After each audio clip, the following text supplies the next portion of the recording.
It comes to an end, and there's a new moment in life. So my life is doesn't depend on the presidency.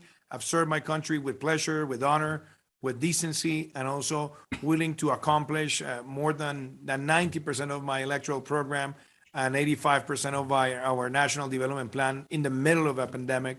So I feel satisfied of those accomplishments. But now a new moment in life will begin, and I will continue to serve globally in environmental matters and migration, and also in the defense of private initiative that have been items that I have defended for a long time, and definitely the defense of democracy.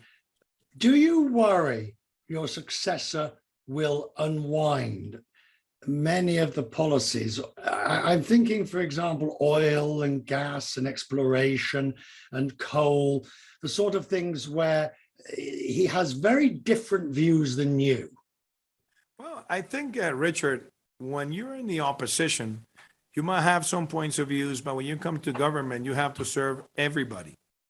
And for the good of Colombia, we need to sustain the possibility of expanding our fortitude in terms of oil and gas. Actually, last week, we announced the biggest gas discovery since 1992 that doubles our reserves. And when you look at what we have done here in Colombia in the last 4 years, we have been able to expand our production. And basically, we have reached record highs in financial results in Ecopetrol. And the reason why Colombia needs oil and gas is because this sector represents more than 40% of the exports.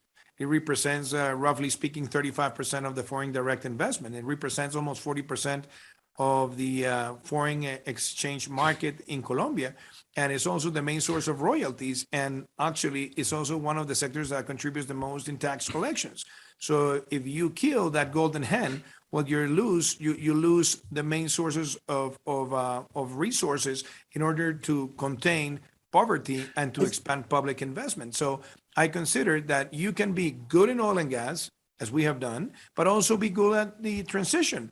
And Colombia has now a very clean energy matrix. Colombia is leading the energy transition in Latin America. So I think both things can go in a balance. Do you worry about the state of democracy in Central and South America? Do you worry? I'm worried about the future of democracy worldwide, Richard. Some people take it for granted. And what happens with democracy is like what happens to health. When you have it, you take it for granted. When you start losing it, you then want to come ferociously to defend it. And I think we have to be preventive enough to identify those things that can harm democracy all over the world. And I think the defense of democracy has to be something that we reflect, that we write, that we discuss, that we travel around the world, explaining to other countries, to other people, to other leaders, how to prevent that democracy is not harmed by populism, by post-truth, by polarization, and by autocrats that are emerging in times of high inflation, that are emerging in times of political debate. So I think we have to be conscious about that. Wasn't it always like this? I mean, you think back to how the most awful dictators of history came to power. Obviously, Germany before the Second World War is the number one example of how a leader comes to power, gerrymanders the rules, turns it into an autocracy, and everything follows from there on. And yet at the same time, people still are attracted to strong leaders. That is an irrefutable truth. Yes, but I think there's something that in which I consider the world has also evolved. And it is, Richard, that having the separation of powers, having the possibility of renewing the political power every certain time or defined time, that serves the people in a good way. But you've said something very important. Now, you don't want to replicate those examples that we saw in the 1940s, in the 1930s, because if you don't know history, you're condemned to repeat it. So we have to be able to tell the people today which speeches, which discourses are trying to replicate those moments of despair and those dark moments in history, because it can happen. And it has been happening in other countries.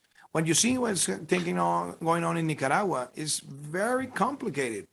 And the same thing has happened in Venezuela. But there are other leaders around the world who are looking at that example, who want to have illimited re-elections, then capture the court system, then capture the parliament, and then try to threat the independent media until they capture the whole essence of power. And by that time, what you have is a fully annihilation of liberties. So I think being able to systematize that, to tell the story and look at the positive cases and the negative cases, I think is very important. And I think that's a commitment that I have and that I will sustain once I finish my presidency, because those are values that I trust. And